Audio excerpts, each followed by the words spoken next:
Hello, and welcome to Inside the Virtual Village, where I, Kellie Alston, help higher educators who teach online create dynamic learning communities within their courses. So if you teach online or you're considering doing so, you are in the right place. Here we are already on episode 3 of the Lessons from Peloton series. And in this episode, I'm going to share how Peloton uses tutorials to lay the foundation for its customer success, and how and why including tutorials in your course design not only promotes your online student success, but also makes your job so much easier. So let's give a round of applause for that. I'm going to share with you the purpose of tutorials, their benefits, and the types of tutorials you can include in your course. So stay tracking with me and please receive these gems that I so desperately want to give you. Now, in the first episode, I mentioned that I received my Peloton bike Valentine's Day week of 2020. So, coming this February 2022, I will have had it for 2 years already. Time is surely passing by. Now, on the day that the Peloton bike arrived, 2 gentlemen brought the bike in my home, set it up, and connected it to my modem. One of the gentlemen showed me how I could tilt the screen, how to adjust the seat, and that's really all I remember him doing. Then they were on their way, but I was left to go ahead and set up my username and password, and then I was directed to the tutorials. And these tutorials showed me exactly how to determine the height of my seat, how to clip my cleats in and out without causing knee and hip damage. The videos showed me exactly what to do on the equipment that was before me. And then once I got situated and ready to work out, there were these beginner workouts for me to try before jumping full blast into Peloton world. And I really appreciated that. In those beginner workouts, the instructors were coaching me through understanding the metrics on the screen and pacing myself and in terms of my speed or knowing when to get in and out of my seat. And so that was extremely encouraging. Now, imagine your students logging into your course and being greeted in a similar fashion. There you are, welcoming them to the course and then walking them through all the bells and whistles of your course shell or your course website. Do you think they might feel as encouraged as I did when I entered the Peloton world? I can promise you that they would. I've been teaching online since 2004, but I didn't start adding videos to my courses until about 10 years ago, and it really changed the ambiance of the learning community in so many ways. But I'll cover that in just a bit. Let's first talk about the purpose of a tutorial.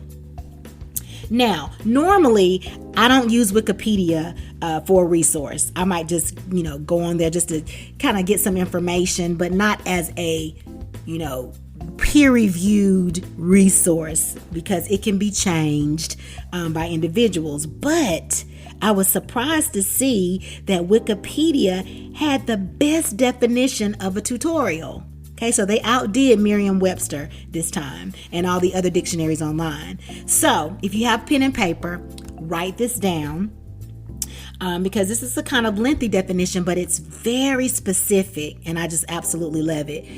So Wikipedia says a tutorial in education is a method of transferring knowledge and may be used as a part of a learning process.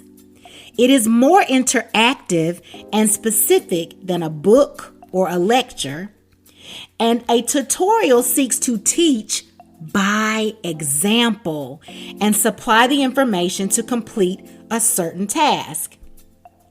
Now, a tutorial can be taken in many forms, ranging from a set of instructions to complete a task to an interactive problem-solving session, usually in academia. Now, wasn't that good? So, if we would just pull out some key phrases in that definition, I think it's really interesting that the definition says that it is a method of transferring knowledge, a method of moving knowledge from one person to another, right? As a part of a learning process. And that is interactive. That was another key term that I wanted to pull out. And it's more interactive than what? Books and lectures. What are we known for in college? Lectures and textbooks, right? So the tutorial makes the learning process more interactive. And another phrase that I wanted to pull out was it seeks to teach by example. Now, if you've sat in a lecture, or you may attend a church where the preacher preaches and you just sit and absorb the content, right? You're not really interactive other than the preacher telling you to say something to your neighbor, okay? Well, a tutorial is different in that you are learning the process because the person doing the teaching is providing an example. They're kind of doing it for you or with you, if you will. So I thought that was really important as we get into the benefits, talking about the benefits of tutorials that I pull that out.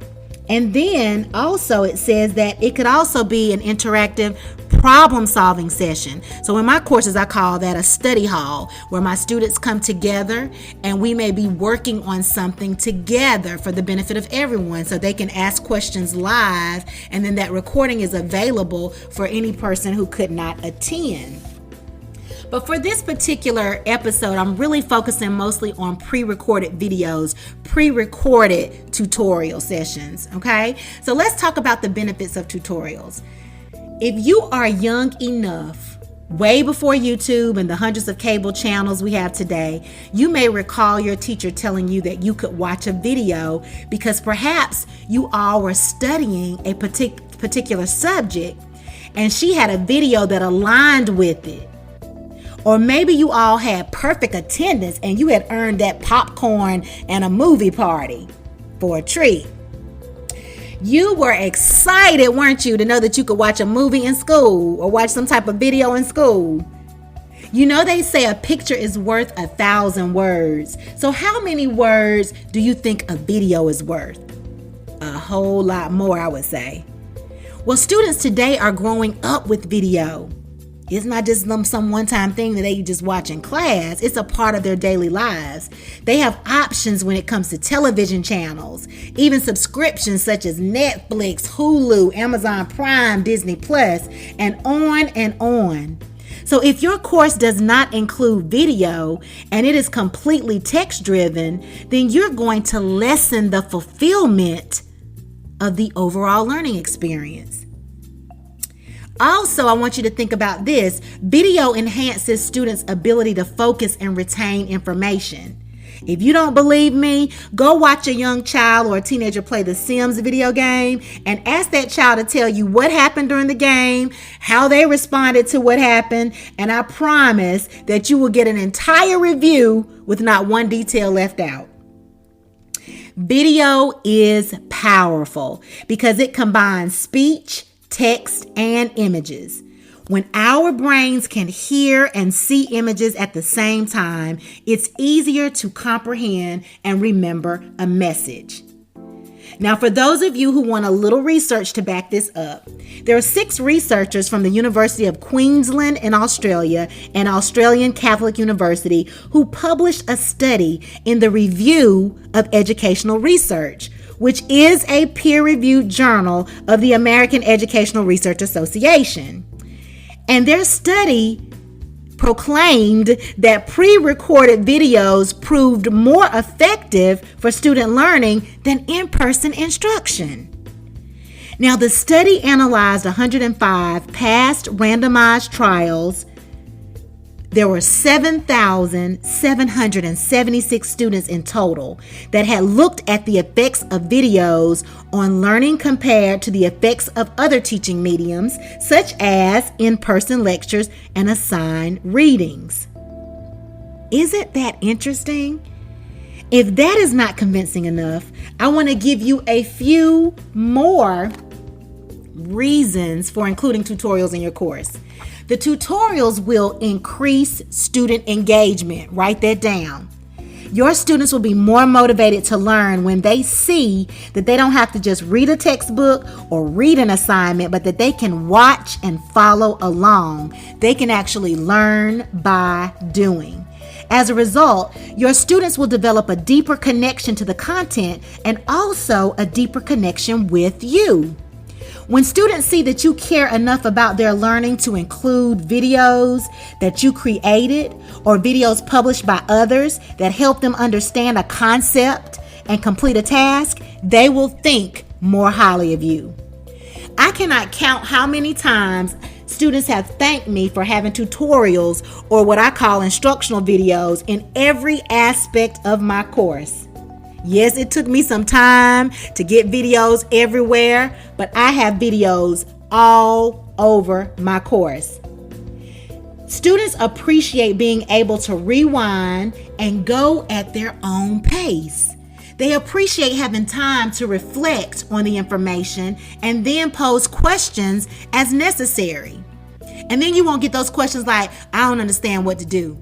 You'll get more specific questions because they've had time to sit with the information, watch that video over and over, write down what their specific confusion is, and then you can address it.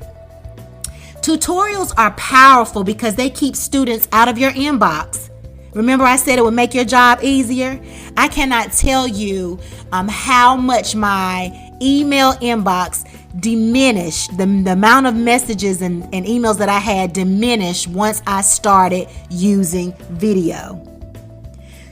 Sometimes your inbox is so quiet. When you start using video so much in your course, you will have to go over to your course to make sure everyone is still logging in. I saw such a big difference also in my students' confidence and preparation for class when I included tutorials for every single thing. And when I meet with them at the beginning of the semester, I do something called a discovery session. They will say, I can really tell that you put a lot of work into this course and that you want us to do our best. So remember I told you, your students will think more highly of you when you take the time to include these tutorials or instructional videos in your course. So now let me share with you some types of tutorials that you can include in your course. You can include a welcome and course walkthrough video. So the first video that your students see could be a welcome to the course video, and also you have your screen up and you are walking through showing them where everything is, where they submit assignments, where the modules are, anything that you might want them to know, because we know when students take classes online, you have those that are savvy with technology and you have those that are new to technology and afraid of technology. So a welcome and course walkthrough video is absolutely something that will make your students feel more connected to the course and more connected to you. Also, a syllabus overview video. In the same way that you might go through the syllabus on the first day in your face-to-face classes, you want to create a video that explains the course, and the roadmap is what I call the syllabus, and let them hear in your words and in your interpretation of what you said, as opposed to them having to assume what you really mean by the policies. And you can emphasize certain things that you've noticed over the years that students may not notice or struggle with in that video. Other videos that you can include are instructional videos for assignments. So what I do for every single assignment is I go over the instructions in a video. The assignment instructions are right on the screen and I am talking them through it. I also go through a student sample. Okay. I also make videos with the rubric, and I've done videos where I have a student sample up and I'm using the rubric to assess the sample so that they can see how their paper is going to be assessed and evaluated, and also the level of excellence that is expected of them. Another type of video that you can include in your course for a tutorial is live session demos. So if you have had live sessions and you have a particular system that you use, as I do for my live sessions, where there's an agenda, a program, if you will, just like when you go to church, and we follow that system or that program, or that schedule, then you may want students to see what that's like before they have to actually do it. So including demos of those live sessions would be great, and it will put a lot of your students at ease that are not familiar with the online environment and maybe feels skeptical about sharing and opening up and participating in those video sessions that you have live. Next, this is the fifth type, is a concept or a skill video. So of course, if you're teaching math or you're teaching students how to complete a document, anything where you're teaching a specific concept relevant to your course or a specific skill, create a video and show them exactly how to do it. And this is your bonus, those recorded study halls. So you can conduct those live sessions where you're doing that problem solving, working through, like my students will create a thematic unit together as part of a group project. And so I will let them come to study hall and they can have me to walk with them through their lesson plans, and we can talk through their lesson plans live, and they can ask me questions. And then students who can't attend that session can benefit from us going through that process. Well, we have made it to the end of episode 3, and I hope that you have been inspired to fill your courses with tutorials. You will be surprised at how grateful your students will be and how much more enthusiastic they'll be about being a part of your online learning community just because you took the time to show them the way. Now, if you're already using tutorials, please share your experience in the comments. And if you have not been using them, I would love for you to share the types you're considering adding to your courses. Finally, be sure to like, comment, subscribe to the channel, and share this episode with your colleagues in higher ed so that they too can create dynamic learning communities online. Thank you for listening. Bye-bye.